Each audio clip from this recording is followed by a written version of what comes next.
I was a teenager, I developed an autoimmune condition. As a result, I spent quite a bit of time in the health system. My GP made me feel normal, reassured, supported. How's that looking, Doc? To be honest, before that point, I hadn't really considered working in medicine, but I think you definitely get inspired by those amazing people that you interact with. My name is Leah Porima. I've been a doctor for 3.5 years, and I'm currently in my first year of specialist training for general practice.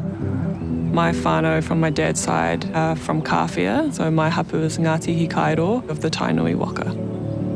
My dad is a police officer. He worked as a dog handler for 14 years and now he works in scene of crime. My mum's an absolute legend. She coordinates the teacher aids for kids with disabilities.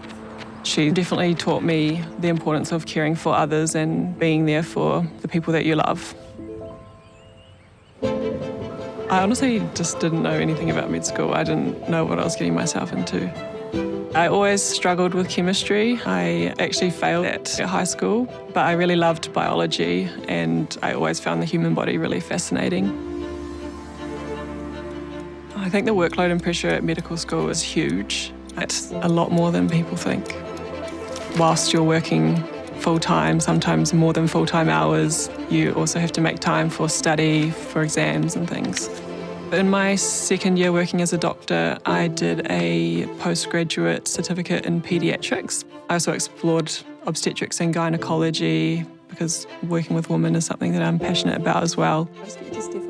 In the end, I decided GP was a happy medium where I can combine all of those things. I think it's important that people realise that RMOs have had at least 6 years of training in medical school and the experience just accumulates so rapidly, and RMOs are the people who are eventually going to progress and become the consultants. Put in where you're from, the month that you're due, and what I really like about general practice is being able to form relationships with your patients and follow them through a journey from diagnosis to treatment and post-treatment. You get to know your patient as a person outside of their medical condition. I've just got pain in my left ear. I think being a GP is a lot more complex than people realise. You see such a wide range of people and medical conditions, from babies to 80-plus-year-olds. You do a lot of screening and preventative medicine as well as treating the problem that's in front of you. I'm just going to have a listen to naturally, being a female in general practice, you end up seeing a lot more female patients. But I really enjoy guiding women through that whole journey.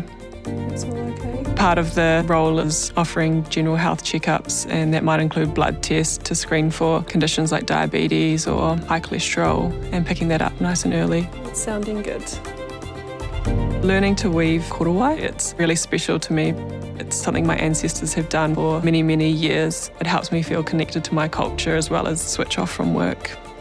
I think one of my motivations for working in medicine was to support my Māori community. If you look at any statistics, Māori are disproportionately represented. So I'm hoping that as a GP, I can be part of making a positive change. Right, we're just in here, Alicia. I finally feel like I'm where I'm supposed to be in my medical career. There's so many different options and such an incredible opportunity to give back to my community.